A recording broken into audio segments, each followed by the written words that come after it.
Three Kings. And look what else you can count on. We deliver the Saturday Night Guarantee. Tonight, it's on HBO. At 8, the century's just begun. Get ready to play an all-new season of Inside the NFL. At 9, a knockout world championship bout, the rebroadcast of Roy Jones Jr. versus Eric Harding.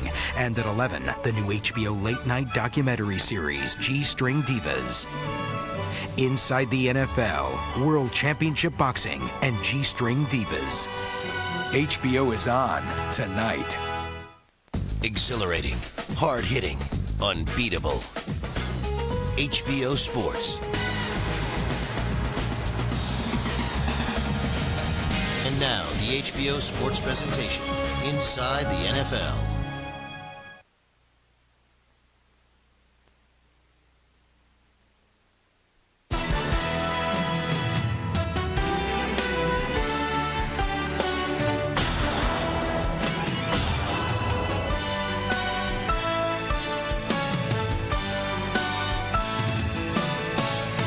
This week, high-scoring thrillers with quarterbacks making perfect throws almost at will.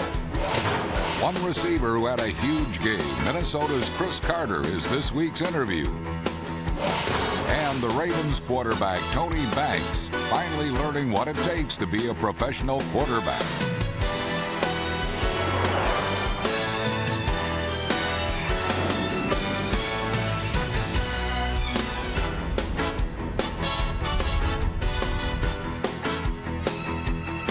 Everybody, welcome to this week's show. Gentlemen, Dan and I are all for the officials protecting the quarterback, but sometimes they get a little overprotective, like in the Washington-Detroit game when Bruce Smith came around the corner, he nailed the quarterback Charlie Batch. The flag is thrown, not because he hit him above the shoulder pads or he hit him late, it's because he left his feet. Dan, what'd you think of that call? Well, I disagree with the call a little bit, man. But as quarterbacks, we know the most important guy on the field is who? It's the quarterback. We have to take care of the quarterback. But in this case, I think, Nick, they're a little overly sensitive to the hit on the quarterback. What do you know about that? You only spent 17 years in the pocket.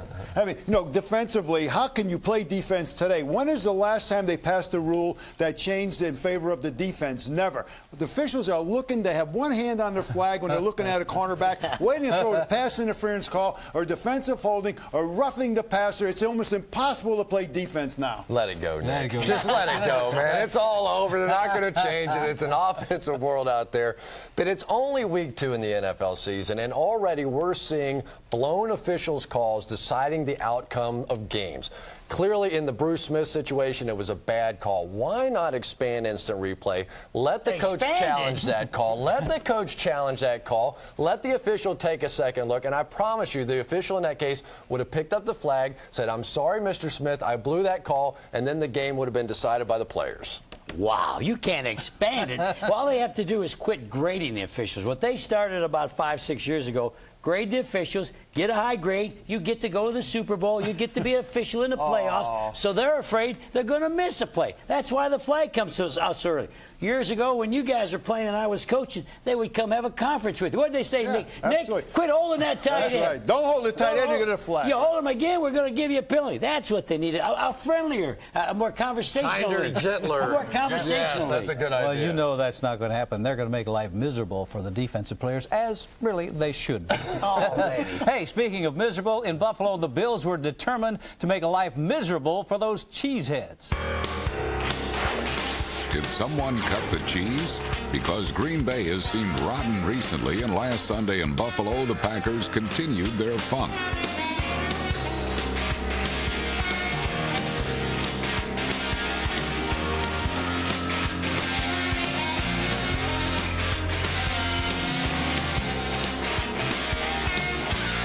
Buffalo held a 17-0 lead in the third quarter as the Bills were able to absorb an ample slice of Packer punishment.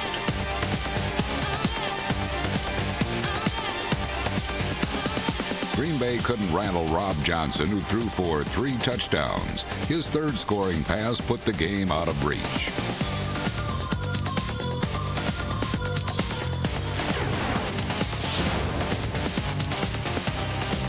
A 2-0 start for Buffalo is anything but cheesy.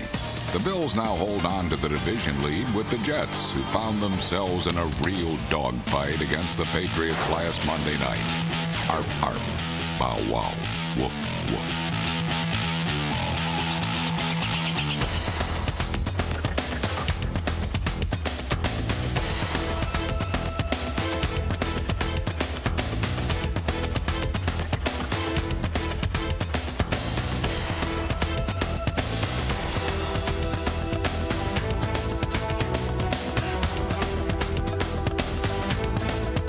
Vinny Testaverde tore into New England early with a touchdown to tight end Fred Baxter. The Patriots barked back, but didn't have much bite as they scored only one touchdown.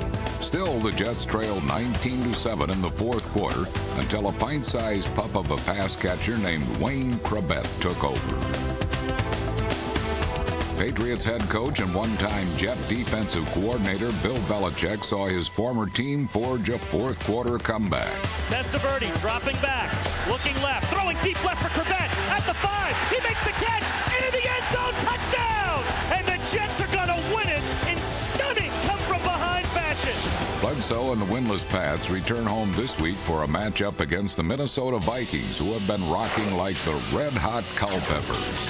Young quarterback Dante Culpepper spiced up Miami's secondary last Sunday with Chris Carter, who had a career-high 168 yards receiving.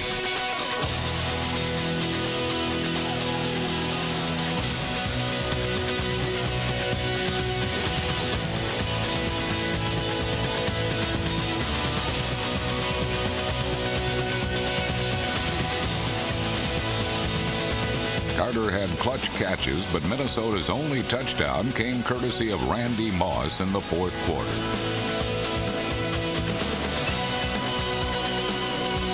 Culpepper's first career touchdown pass led Minnesota to a win as the Vikings remain on higher ground behind their second-year signal caller. It's hard to imagine the view from the penthouse when you've spent the last few years hanging around the basement. If the Ravens were to take a step up, that would mean beating the Jaguars for the first time ever.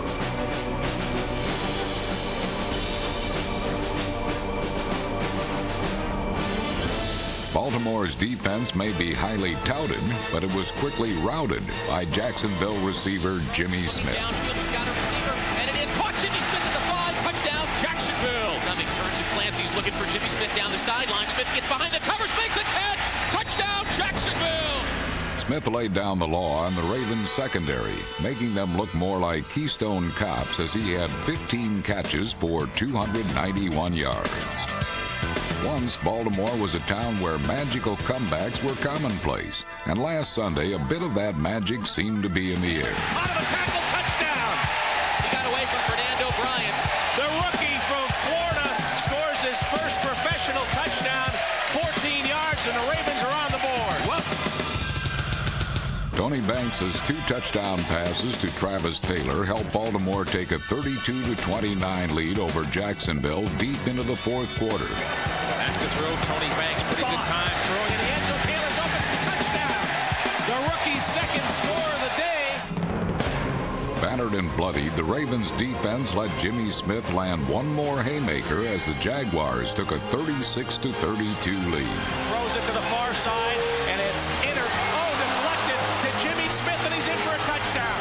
With under a minute left, Banks' 5th touchdown pass of the day gave Baltimore the win. Banks with the snap. He sets, throws deep down the middle for Sharp. He's got it. Touchdown! Sheridan Sharp in the end zone, and the place is going Ravens. Oh my goodness! Why? That's why we got it. That's why we got it. Man, did he make a catch, Scott?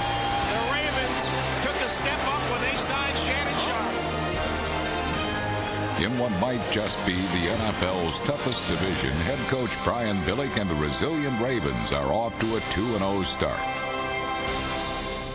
The Ravens are off to a 2-0 start thanks to the performance of Tony Banks, who has really matured as a quarterback. Now, this was not always the case, as Brian Burwell explains in this week's cover story.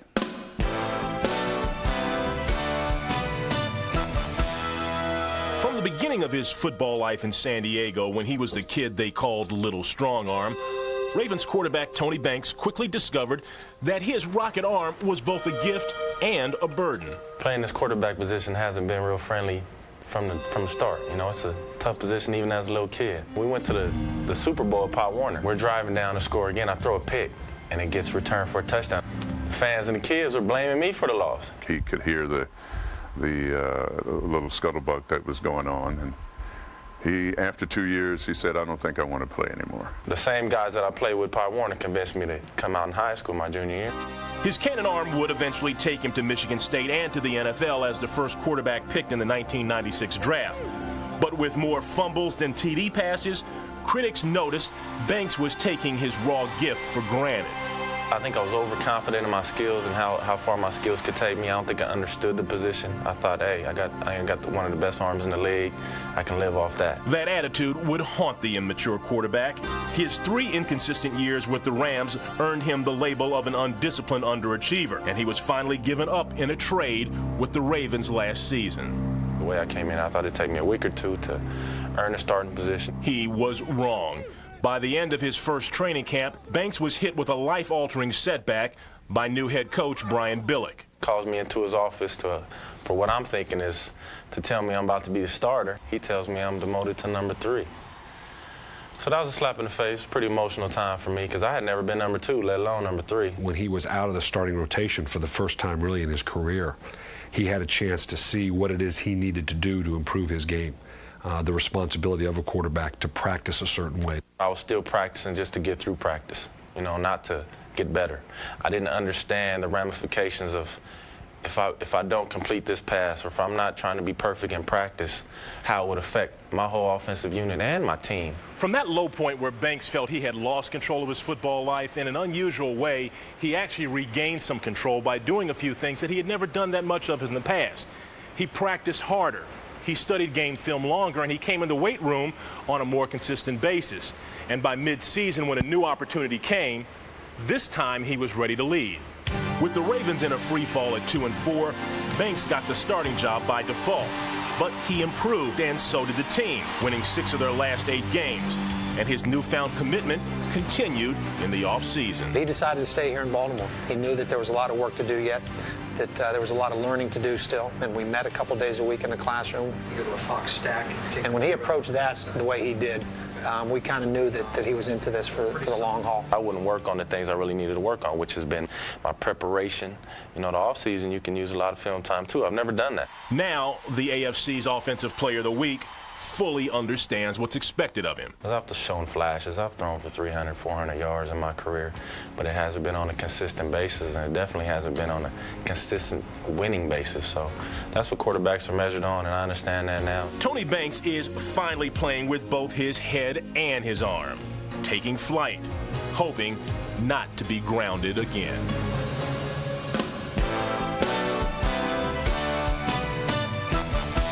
Boy, Tony Banks is off to a great start so far this year. Now the undefeated Baltimore Ravens head down to the anemic offense. Miami Dolphins 1-1. And guess what's happening this weekend, guys? Tell us. Another retirement party for dear old Dan. Right. Oh, congratulations, Dan. Listen, they're going to unveil a sculpture of Dan in front of the stadium. We got the live thing here. That's right. They're going to retire number 13, the jersey, permanently. And they're going to slap his name up on the wall of honor. Where you're at, on the wall. Right over his name, right. But guess what? The Dolphins can't run. Dolphins can't pass, and the defense gave up over 400 yards. I ask you, who are you going to pick in this game? Well, I'm going to get to the pick, but you're being a little rough on our guys. But the pressure is going to be on the Miami offense and Jay Fiedler. Baltimore is going to put 8 people at the line of scrimmage, stop the run, make Jay Fiedler make throws down the field. He's missing his main go-to guy. That's Tony Martin. The problem comes in is Rondé Gadsden going to be the go-to guy. Can he handle it? I'm not sure he can.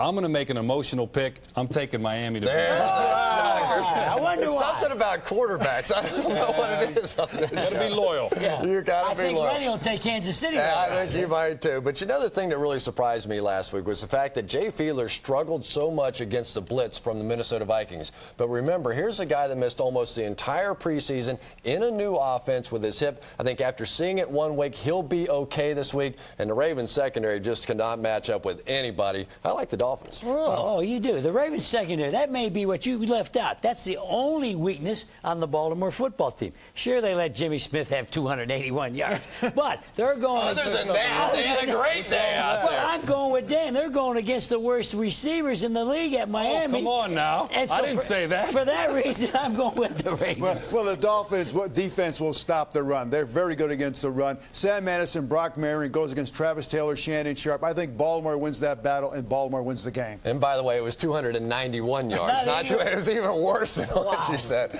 Well, after a season-opening loss in Buffalo, the Titans hoped that a little home cooking would turn things around down there. The Tennessee Titans had won their first 8 regular season games since the opening of their Adelphia Football Palace. And a win over the Chiefs would tie a league record for consecutive victories at a new stadium.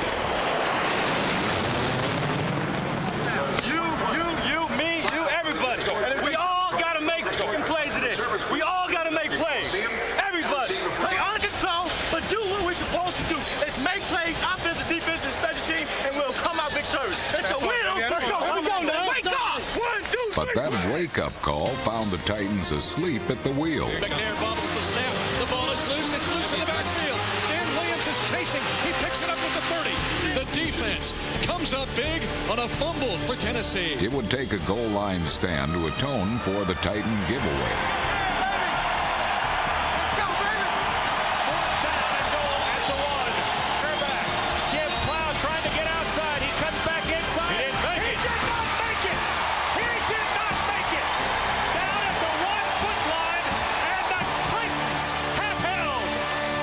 Tennessee's defense was just warming up. Gonzalez, right? Then the 3 goes first, right? Just get it lined up and we get a sack. The Titans held the Chiefs in check virtually all afternoon, limiting them to less than 200 yards in total offense. Tennessee fared much better, especially when they got the ball to Frank Wycheck. Here it is. Throws deep downfield. There's Dyson at the 10. Dyson 5. Dyson end zone. Touchdown. Wycheck to Dyson. 30 yards.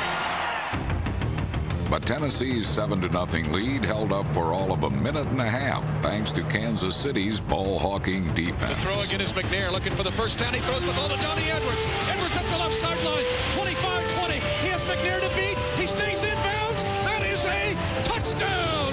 Kansas City. In the fourth quarter, the Chiefs' offense sensed their opportunity.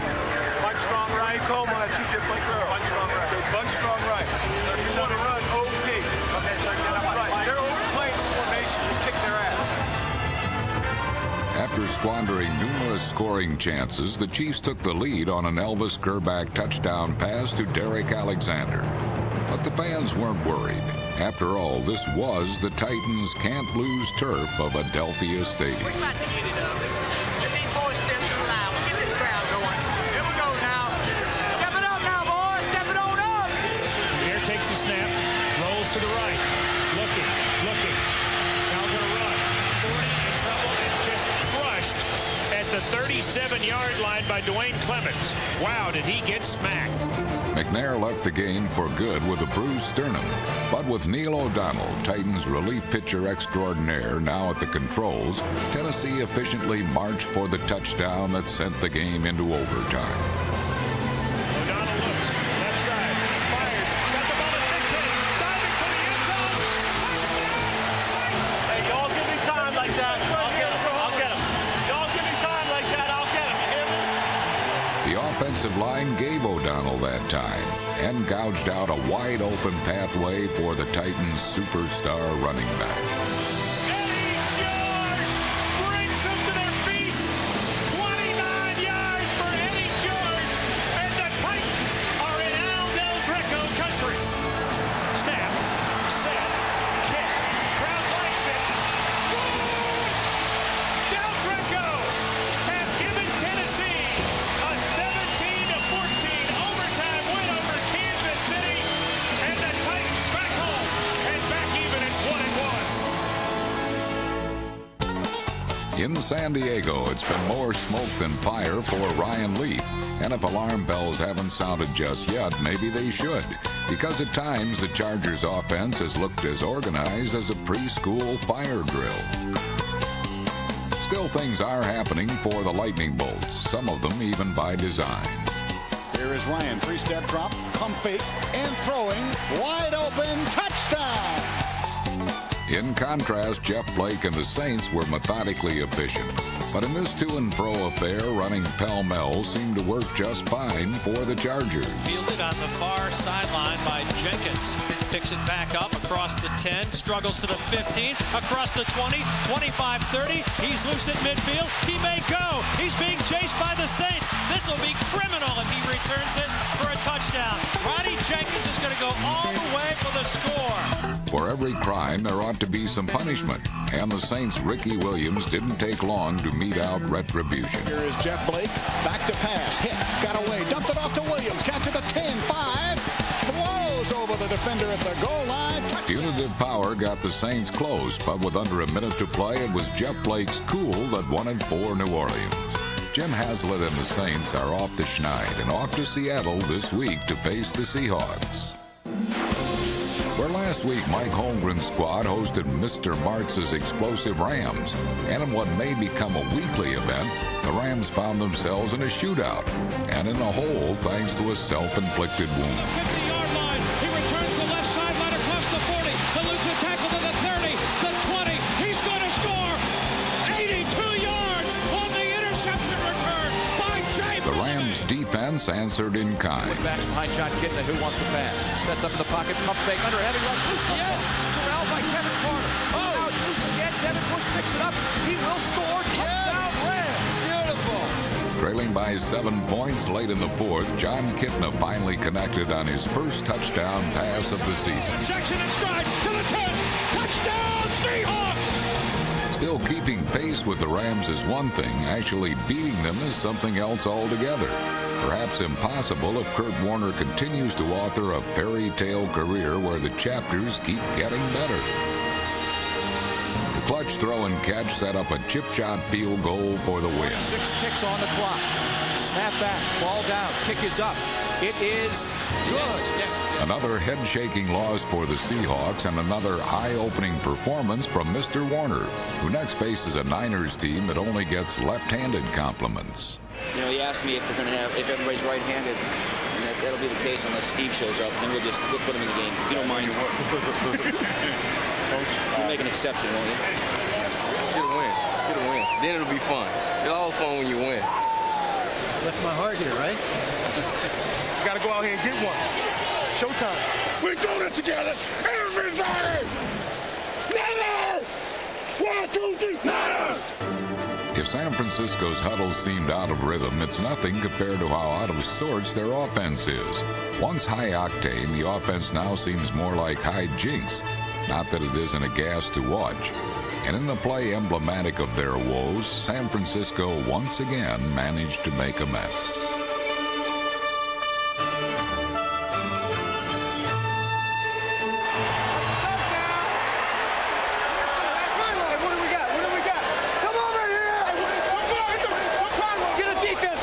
For the record, that was ruled a touchback and Carolina's ball. For most of the game, Steve Berline and the Panthers scored at will. Field down, Hayes in the end zone, got it! Great catch! Touchdown, Hayes! Play action, steps back to throw, fires in the end zone, touchdown! Hassan Muhammad.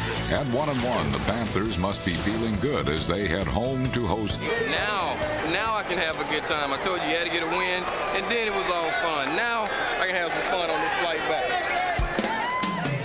Coming up on Inside the NFL. One quarterback used his feet to pull off a stunning upset. And a landmark NFL game played 50 years ago between the Cleveland Browns and the Philadelphia Eagles.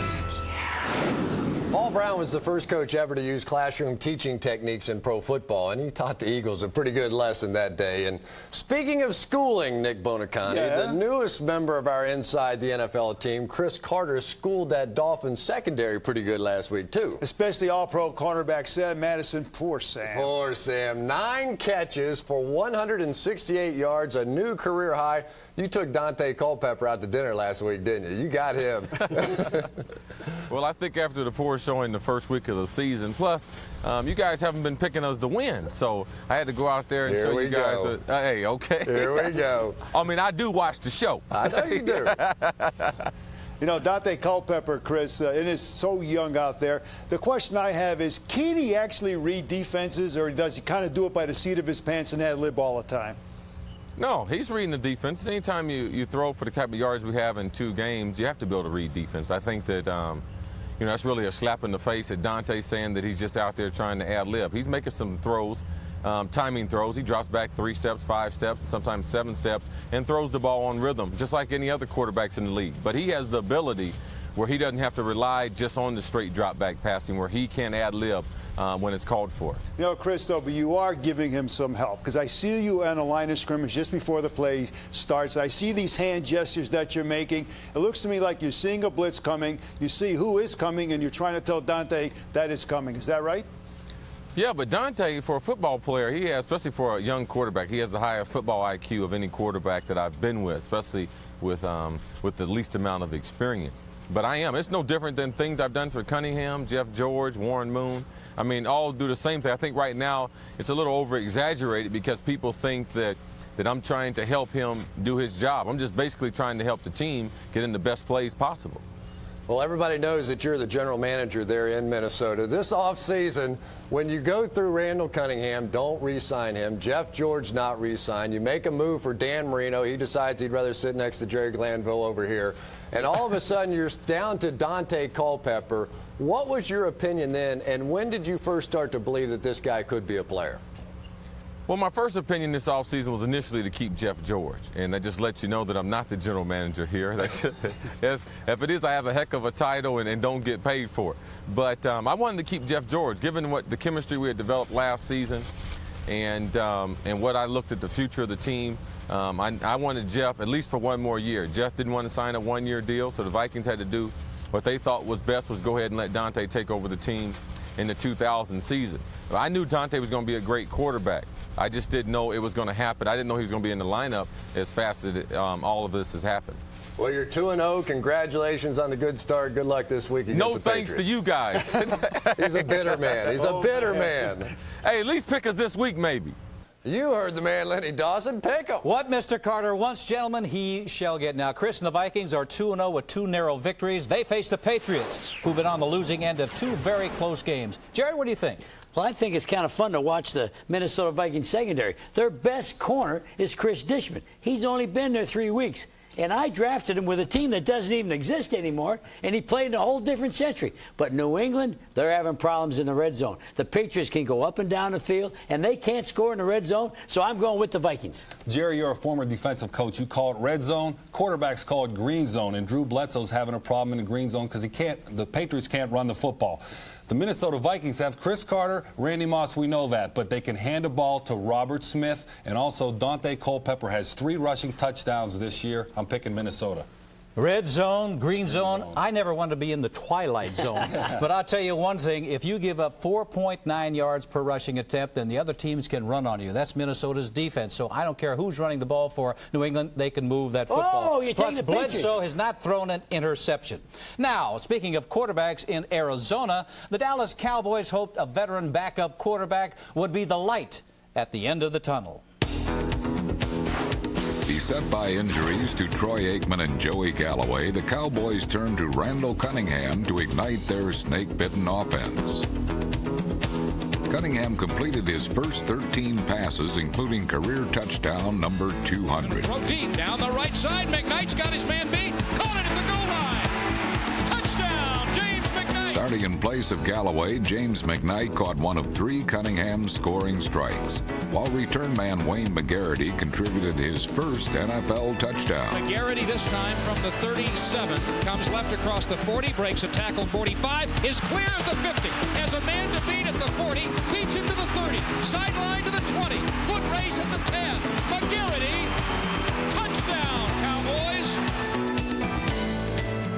But the Cowboys' 11-point second-half lead proved no match for the late-game heroics of Arizona's Jake Plummer.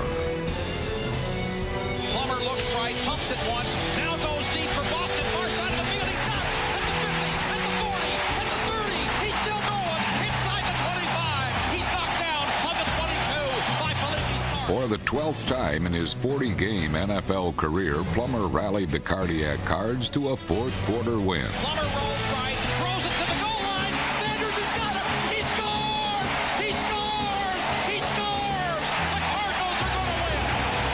The Cardinals have come from behind, and they're going to do it. The Cowboys' road will get even tougher with a trip to the nation's capital on Monday night, while the Cards will celebrate their first victory with a bye week. We got a job to do now. Let's get it done. We're here for one reason. Win on 3. 1, 2, 3. To start 2-0, the Eagles would have to beat the Giants for the first time since 1996. But the Birds found that while Big Blue's offense isn't pretty, it works. In the first half, New York used Ron Dane and number 21, Tiki Barber, to take control. That's it on line. That's it. Get it, Parker. That's it on line. Be smart here, Kerry. Full right, Y opposite, 74 seam jerk. This season, the Giants have complemented their traditional running game with a new weapon, the forward pass. Throws a corner fade to the end zone. Touchdown, Amani Toomer. Perfect play, perfect pass, and nice blocking by the deep offensive line. That was a tight celebration. I love it. Safety in the corner, keep coming on the corner. I want to come right off your ass. The safety won't get me. I'll break that tackle. Barber's intuition provided more ammunition for Big Blue's barrage. Tiki cuts it back left. There's Barber to the 15, to the 20, breaks it to the outside, to the 10, to the 5, touchdown! What a run by Barber! Yes! 31 yards and the Giants won their lead, 19-3. He's an end zone player this year. Tiki Barber keeps this up. He's going to be going to Hawaii at the end of the season. Great job, boy. Good job, Way to go. Great job. Way to go, Lightning. Lightning. I know you're tired. Good job. Don't let up, damn it. I want to go out there and bury these, what it's like we came out here to do now. We want to play hard all the way.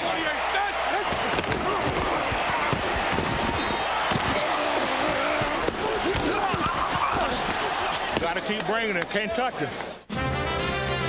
At times, the Giants had trouble putting the touch on 6 feet 3 inches of elastic named Donovan McNabb. He's back. He's looking. He loads up. He is dodging around, still on his feet. Fights forward, dipping away from a man. An amazing run by Donovan McNabb, who should have been tackled 5 times and somehow miraculously turned what should have been a big loss into a 17-yard gain. He is going down the middle, and it is caught by Chad Lewis down at the 4-yard line. Sets, steps up, he's going to run. He's got the first down. He's at the 10. He spins at the 5. He's in for the touchdown. Donovan McNabb. While McNabb came up big, he fell short of being a Giant killer. Go ahead. Go ahead. Collins to throw again. Off the back of his foot to the end zone. Touchdown! I kill you. Come on now. Beautiful, baby. Yeah. Beautiful. That's how we do it, baby. I like it. What's not to like about Tiki Barber and the Giants, who are off to their best start since 1994? A trip to Tampa Bay is treacherous sailing for any NFL team. And in the home opener at Raymond James Stadium, Buccaneer fans were ready to hang the Bears from the crow's nest. But in the first half, Chicago hung themselves with turnovers. Shotgun set the pound, dropping, looking, fires the ball, picked off. Johnny Abraham on 20. Abraham to the 15 to the 10. Abraham spins to the 5 to the 3-yard line. First and goal, Tampa Bay. The Bucs entered the game having not allowed a touchdown to Chicago in over 10 straight quarters.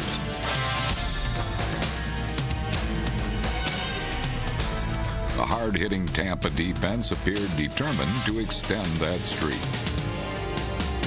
Throws near sideline, caught at the fumble football. Picked up by the Bucs, Randy Barber. To the 5-2-1. Touchdown, Tampa Bay. Touchdown, Tampa Bay. Aggressive defense. We forced more turnovers. A pair of Tampa Bay touchdowns in the last 2 minutes of the first half turned the game into a rout. Unfortunately for the Bears, there were still 2 quarters to play. Play action, wants to drop it though. The deep pass, downfield, caught at the 35, 30, 25, 20. Nobody's going to catch. John Quez Green, touchdown, Tampa Bay. We're beating the pants off the Bears. The Bucs caught Chicago with their pants down and handed the Bears their worst defeat in 13 years. Here's the snap. Up the gut goes the A train, runs into a blocker, breaks a tackle. To the 20, to the 15, to the 10, 5, 3, 2. Touchdown, Tampa Bay. Tampa made it 6 in a row over the Bears with the most lopsided win in franchise history. This weekend, the Bucs will battle for first place in Detroit. A little bad weather has never stopped the Lion faithful from their Sunday pilgrimage to Pontiac, but the visiting Redskins had an easier time crossing the Silverdome's moat than getting over the Detroit goal line. High-powered Washington was washed out by a waterlogged offense.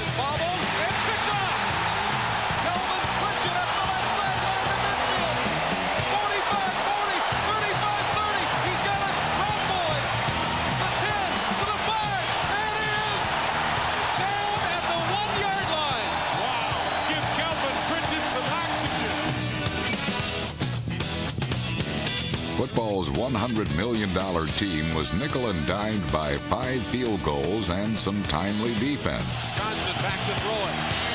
And over the middle. It's intercepted.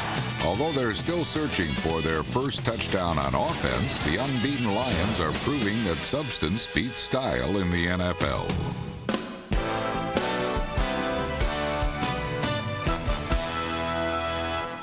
The Detroit Lions hoping for their first 3-0 start since 1980, but it won't be easy, Dan Marino, against this Tampa Bay Buccaneers bunch. But they have had good success in the Silverdome against the Bucs. They've won 6 of the last 7. A lot of defense here. When there's a lot of defense, usually it comes down to turnovers, and that brings me to Sean King. He's having an excellent start this year. He hasn't turned the ball over yet. But he has not been in an environment like the Silverdome. Hostile. I mean, the crowd gets going. Your tackles can't hear the snap count. Tracy Scroggins, Robert Porcher off the corner. If the Bucs have to throw it more than 20 times, they do not win this game. Well, that's the key to the game. Can they run the football? And are they going to get Warwick Dunn going? Are they going to get Ostock going? I think they are. They're going to win the game. I believe they will, too, because you've got Stephen Boyd, their outstanding middle linebacker, injured for this one. I look for Tampa Bay to win as well. Lenny Dawson, another battle of undefeated, the Buffalo Bills against the New York Jets. What a great game this should be. These two were not supposed to be on top of the AFC East at 2-0, but this week, Jerry, something's got to give. Well, you know, I coached in Buffalo. Let me tell you, they got trouble in paradise right now. Buffalo is paradise? Well, I liked it. I like Buffalo. You need to get out more often, Jerry. I know I do. But the trouble is, the leading rusher on their football team is their quarterback, Rob Johnson. But don't they have to have a running back in a backfield to run? Absolutely. They're in a spread formation. I think Wade Phillips will study that film. He'll correct this, pound the football, and Buffalo in a big win. Well, do you think the other team is going to run when the Buffalo Bills defensive unit with Ted Washington anchoring that middle, giving up less than 50 yards per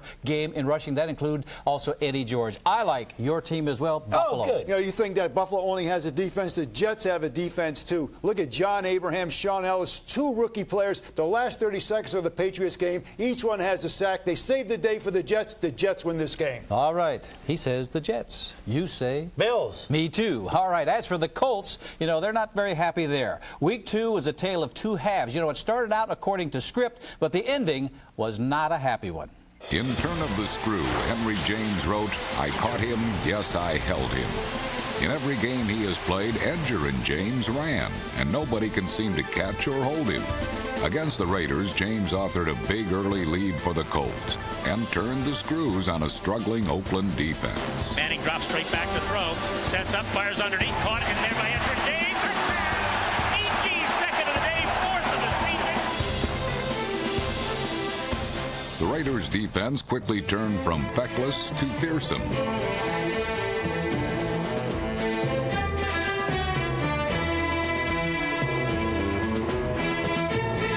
Quarterback Rich Gannon ran the Raiders back into the game. Gannon comes straight back to throw. Pump fake, he has some time. Rolls to the right. He's going to walk in for a touchdown. They didn't count for it. All game, Gannon was hard to find. He'll score. He's going to walk in. 3 touchdowns. Nobody paid attention to him. 2 Tyrone Wheatley touchdown runs completed a Raider comeback, giving them a 38-24 lead. To Wheatley, and he's going to walk in. This has really turned into a very bad performance in the second half, and this one has turned ugly. Peyton Manning's 3rd touchdown pass brought his team within 7. Looks, fires one upfield. Marvin's got it, and he's gone for a touchdown. His first of the year, quick 6, and it's 38-30. Oh, that was a quick 50-yarder. The Colts' comeback came up a little short. Colts with real good protection. Manning rolls to the right side. Rolls to the right side again. He's got Edger James open. He's also got Paython, but it's intercepted in the end zone. That's it.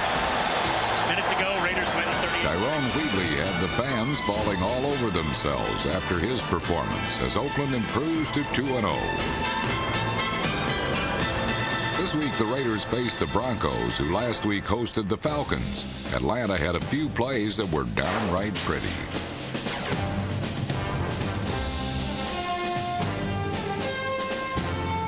Taken by Derek Vaughn at the goal line. 10, 15, 20, 25, 30, 35, 40. As will Elam to beat. Makes the turn on Elam. It is off to the races, far sideline. Yes! Vaughn! Yes! Yes! Oh, man!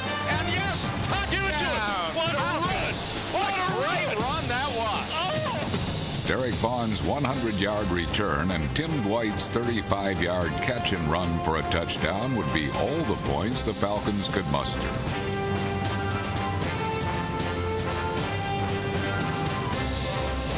It wouldn't be nearly enough, as Mike Shanahan's playbook contains an always potent running attack.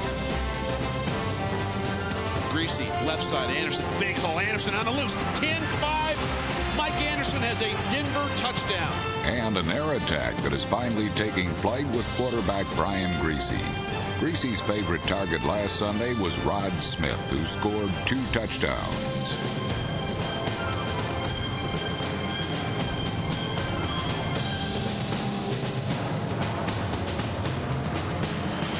Up top timing for the end zone for Rod Smith. He makes the catch. Touchdown, Denver. Smith's superlative snare helped complete the Broncos' rout, and they even out their record at 1-1. Good afternoon, everyone, and welcome to the inaugural game in Paul Brown Stadium on a rainy afternoon. A sold-out crowd for the Bengals and the Browns to renew the rivalry. This is the way football ought to be. Oh, here we go. New start. Paul Brown Stadium. This inaugural was billed as a bitter battle for the bragging rights to Ohio. I'm scared. You got the wrong one, homeboy. I'm scared. But when Tim Couch checked off on the game's very first play, Chris Palmer's young Browns immediately took control. Couch back to pass in the first play of the game. Going long. He's got a man open down the side. It's Patton over the shoulder. He's got it. Down the sideline. Inside the 15-yard line. And the Browns hit a big one. A 64-yard pass. Prentice in the backfield. Ball backed up beyond the 15. They're going to come near side on a toss. And Prentice has the corner. 10, 5, touchdown. What a great call. Everybody was stacked right. The Browns ran left. And it's Travis Prentice going in for the touchdown. What about that kid Prentice playing in the shadow of where he played, Miami of Ohio? Tim Couch also won the personal duel of kid quarterbacks with Achilles Smith. Let's go every play. Finish every play. Blocks, runs, everything. Let's go. Finish everything. I get to him. I get to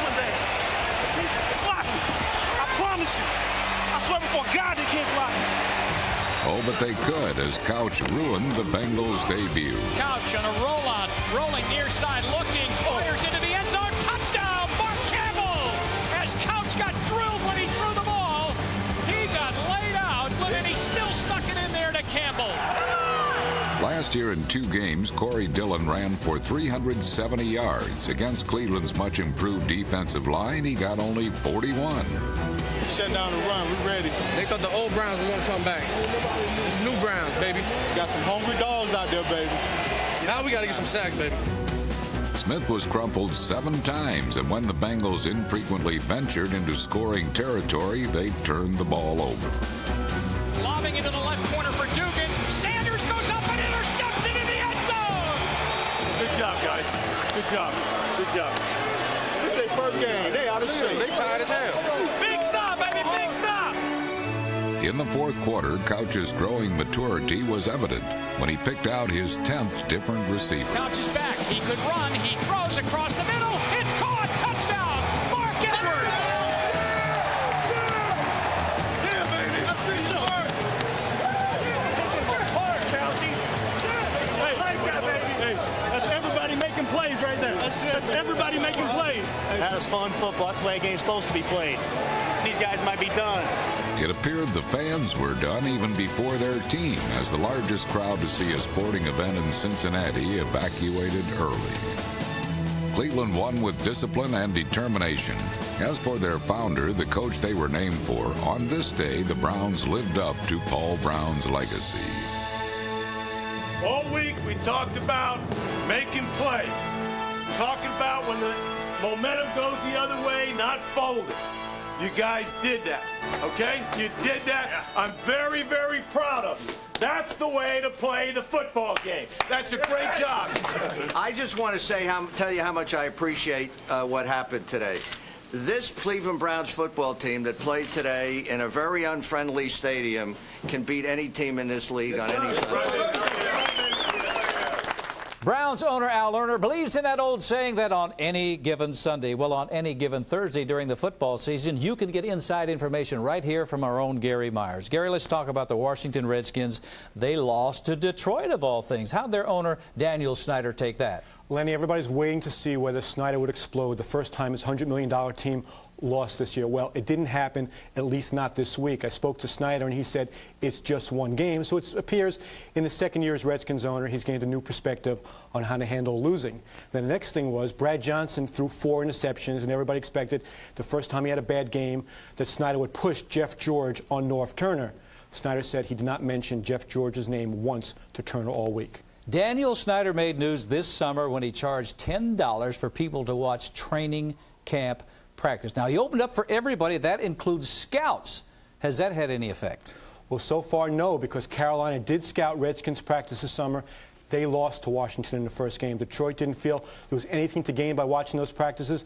They didn't show up. They beat the Redskins last week. Next 2 opponents are the Cowboys and the Giants. The Cowboys were there several times over the summer to look at Turner's offense because they were reinstalling that in Dallas this season. The Giants were there nearly every day. Well, I could have told all those people the teams don't show you anything during training camp. Let's talk about the situation we discussed last week, the vote in Green Bay over the stadium. It did pass, but by a small margin. And the Packers were so worried about that vote that on Friday night, 2 nights before they played Buffalo, they sent Brett Favre to a high school football game to sign autographs and lobby the voters to help that vote pass. It passed narrowly. Construction starts January on the renovation of Lambeau Field. Shows you the power of a quarterback, does it not? Hey, what about the power of a running back? The Broncos, seemingly whoever they put back there, they'll gain 100 yards. The latest, Mike Anderson. And it really does seem that Mike Shanahan knows how to pick running backs. Terrell Davis was a 6th-round pick. Orlando Scary was a 4th-round pick. And Mike Anderson this year was just a 6th-round pick. Lenny, the really interesting thing here is there were 5 running backs picked in the first round of this year's draft. And last Sunday, Mike Anderson nearly outrushed those 5 combined. He'll get my vote if he can do the same thing against the Raiders this weekend. Thank you very much, Gary. We'll see you next week. Okay, Len. Chris, back to you. Thanks, Lenny. You know, everyone thinks of Super Bowl III as the time the NFL found its equal in the American Football League's New York Jets. However, the first time the NFL met its match was 50 years ago this week. Kurt Gowdy has the story.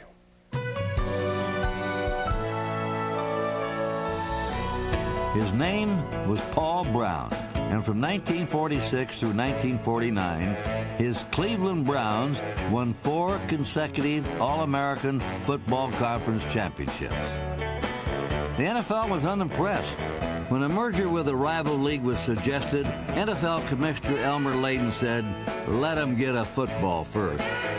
Prior to 1950, the leagues did merge.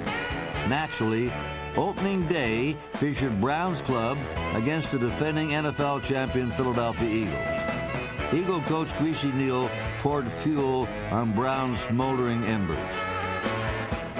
He says, "We're a basketball team." That really hurt Paul Brown. He got his feathers up. Our guys were proud football players. In other words, we had something to prove. Quietly, Cleveland prepared, while the disparaging comments continued in the press. Paul Brown put all these things on the bulletin board, and we read them. He never made a comment about it, never said a word, but we read them. And so we were so ready. We were foaming at the mouth almost. We were ready to play that game. As the sun set on September 16, 1950, the first ever Super Bowl was played in Philadelphia. For Paul Brown's basketball team, every outside shot tickled its wine. They throw it to a spot rather than to the man. Either Max Speedy or Donnie Lavelli or Dub Jones, they'd be long-legging it out there and get right under it. You might be only a foot from them, but they get the ball. They had a smooth team. Some action we'd never seen before, especially in the passing department. No team in Pro Football Day has a set of receivers comparison to them in their days. You couldn't single cover them, and that's what we're trying to do. While Cleveland's Hall of Famers rolled up the score, Philadelphia's Hall of Fame running back set out injured. Our biggest problem that day was we didn't have Steve Van Buren. We didn't have a running back. Would a healthy Van Buren have made that much difference? If Steve Van Buren had been in our lineup, we had our full strength. Probably been a different story. At least it'd been an even story. Anytime you lose that bad, you're looking for an excuse. In the final quarter, Brown's basketball team drove the ball to the hoop, and the scoring route was on. In the second half, they sort of wilted, and we still had fresh legs. And, you know, we had 2 touchdowns called back in that game. People don't realize that we could have had like 50 points. No sports team in the history of sports was better prepared emotionally than we were for that game. We had a lot of victories we were proud to have had, but the first year in the NFL with all the derogatory comments were made by the press and so forth, winning it after on top of all that has to be the biggest event in my professional career. Those guys were really good.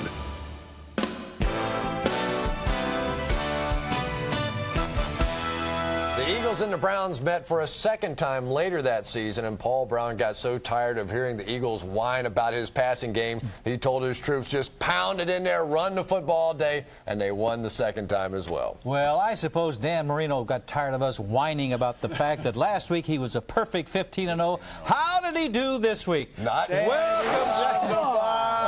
Welcome back to reality. Back to reality is right.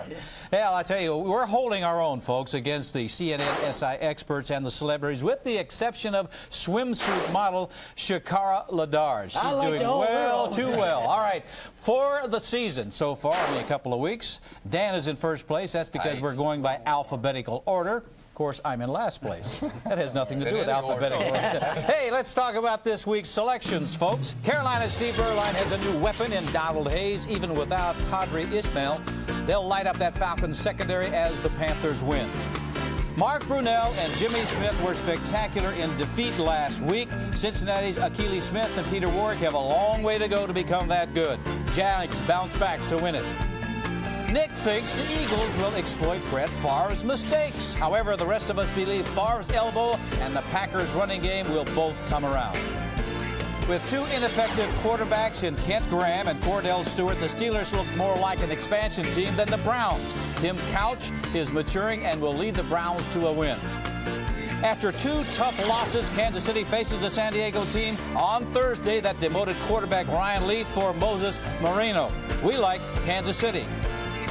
The Rams have scored the most points in the NFL after 2 games. The Niners have given up the most points in the league so far this year. Kurt Warner and company may hit triple digits in St. Louis's win. Now for the rest of the games in more detail. We got Denver at Oakland. The Broncos have 5 straight wins over the Raiders, but Oakland has momentum after last week's win over Indianapolis. Nick, start us off. Well, Mike Shanahan does not like Al Davis to start with. Then you got Tom Nail and Tony Jones, the offensive line of Denver, going against Darrell Russell, that tough defense line of Oakland. I think Denver wins the ball game. They control the line of scrimmage. Oh, Nick, you forgot about one thing. Something's brand new with the Raiders. They got a big heart. Oh. No quit. They went down 21 points on the road, come back and win in Indianapolis. They'll win again. Big heart. That big heart is called Rich Gannon. That guy was spectacular last week. Got a lot of help from the offensive line. No sacks, 150 yards rushing. I like Oakland, too. Rich Gannon is the key. He's a big playmaker, but the Broncos defense came alive last week with 6 sacks. They got to maintain their lanes to contain Gannon. I think they will, and I think Denver wins. I like the balance of Denver's offense. Brian Greasy's having a great start to the year, but I think Denver will be able to run the ball on Oakland. It doesn't matter if it's Terrell Davis or Mike Anderson. I pick Denver. All right, how about New Orleans at Seattle after poor showings in Week 1? The Saints and the Seahawks both got their offenses going last week. Jerry, what do you think? Well, what happened in Seattle is Kitna quit giving the ball away. He had 2 interceptions, but both of them on a Hail Mary. Ricky Waters needs to get running. They'll pound Ricky Waters, and Seattle wins. You know, the Saints have the #1 defense in all of football, but the 2 quarterbacks they faced, Ryan Leaf and Stoney Case. Right now, Seattle's offense is going, I'll take the Seahawks. You know, Ricky Williams was the key for New Orleans, but he hasn't done much at all. About a 3-yard average, no touchdowns. I like Seattle. Well, New Orleans they might have the best defense, but they don't have very good special teams. They've had 2 kicks returned on them for touchdowns. And you know what? Seattle has Charlie Rogers. He might run one back this week. I'm picking Seattle. Hey, Mike Hogan had faith in John Kitna. Kitna responded 20 for 31 and found a new wide receiver, rookie Darrell Jackson. I like Seattle. New York Giants at Chicago 1 week after being humiliated in Tampa Bay. The Bears come home to face the league's scariest running team, the Giants. And they're going to try and do it with Brian Urlacher, a rookie at linebacker, against this running team. I don't think so. I'll take the Giants. I like the Giants because of their quarterback, Kerry Collins. He's completing 70% of his passes, 50% conversion on 3rd down. I like the Giants because of Tiki Barber. He's averaging 10 yards a carry. You know what that means? First down. I like the Giants. I like the Giants because the Bears don't have a running game. Well, yes, they do. Cade McNown, their quarterback, but that's not enough. New York wins. Well, you're talking about the Giants. Forget about the quarterback. Forget about the running back. It's the offensive line. Lomas Brown, new addition at left tackle. He makes it all work. Giants win. Dallas at Washington. Dallas has not started 0-3 since 1989. Hasn't won on the road since opening day of last season. Now, here is the problem with Dallas. They have given up 73 points so far. It's not going to be a contest. I like the Redskins. I like the Redskins because I believe that Brad Johnson is going to come back. He threw 4 interceptions last week. I look for him to have a big game this week. I like the Redskins. Hey, Daniel Snyder tried to buy a championship. Unfortunately, he bought it all on defense and no offensive players, but I still like Washington. How about this? I'm taking the Redskins because of defense. They've only given up 1 touchdown. The Redskins this year got a defense. Get excited then. If Deuce Staley can run for 200 yards against this defense, Stephen Davis should go for 300. I like Washington, too. Folks, that's our show for this week. We hope you'll join us next week as we go on the road to Tampa to feature the Buccaneers. We'll be talking to some of the players and coaches as we take a look at the team many feel are Super Bowl bound. For Nick, Chris, and Jerry, Dan Marino, we want to say have a great time at your retirement party Sunday night. Thanks, guys. All right, folks, we'll see you next week from Tampa. For our early Thursday viewers, immediately following this show, stay tuned for the rebroadcast of last Saturday's Roy Jones-Eric Harding fight.